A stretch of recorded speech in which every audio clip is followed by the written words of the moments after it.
Hello everyone, আসসালামু আলাইকুম। কী অবস্থা সবার, কেমন আছেন? আলহামদুলিল্লাহ আমি অনেক ভালো আছি। কাতারের আরেকটি ভিডিও নিয়ে আপনাদের মাঝে হাজির হলাম। এটা হচ্ছে কাতারের মিয়া পার্ক। এই পার্কে আমরা ঘুরতে গিয়েছিলাম যখন আমি কাতারে গিয়েছিলাম। এই পার্কটা অনেক সুন্দর ছিল, অনেক বড় ছিল এই পার্কটাই। এই পার্কের মধ্যে ছোট ছোট অনেক গাড়ি ছিল। এই গাড়ির মাধ্যমে পুরো পার্কটা আপনি ঘুরে দেখতে পারেন, কারণ পার্কটা বিশাল বড় ছিল। পার্কের এক পাশে সমুদ্র দেখা যায়, এক পাশে হচ্ছে পাহাড়, এক সাইডে হচ্ছে বাচ্চাদের খেলার জায়গা ছিল।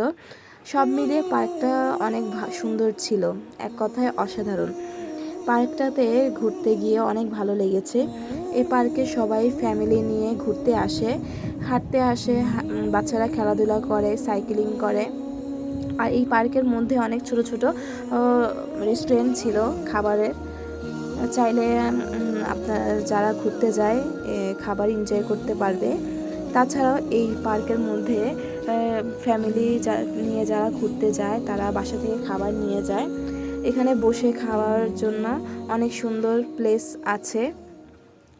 ফ্যামিলি নিয়ে অনেক কোয়ালিটিফুল টাইম স্পেন্ড করতে পারবে।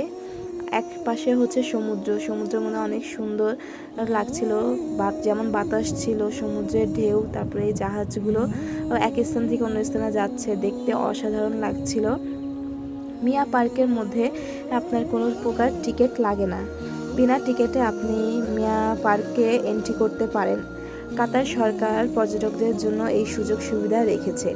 কাতারের সব ঘোরার জায়গাগুলো আপনি সহজেই ঘুরতে পারবেন, কোনো টিকিট কাটা লাগে না।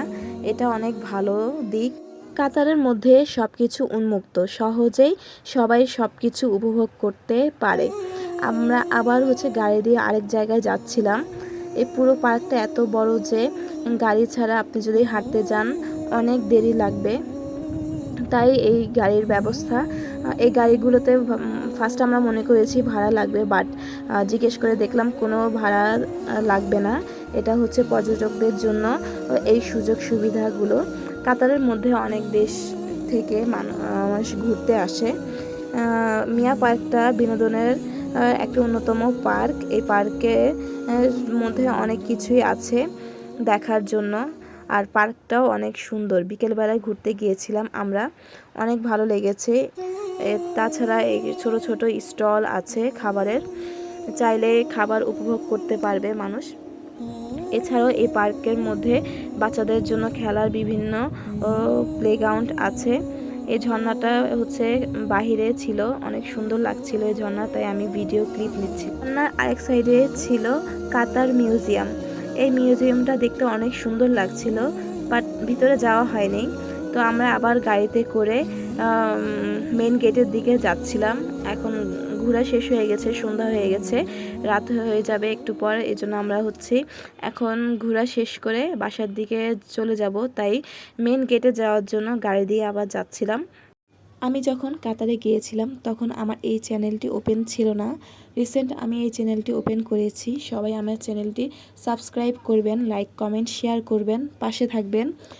আর সবাই ভালো থাকবেন, সুস্থ থাকবেন। আল্লাহ হাফেজ।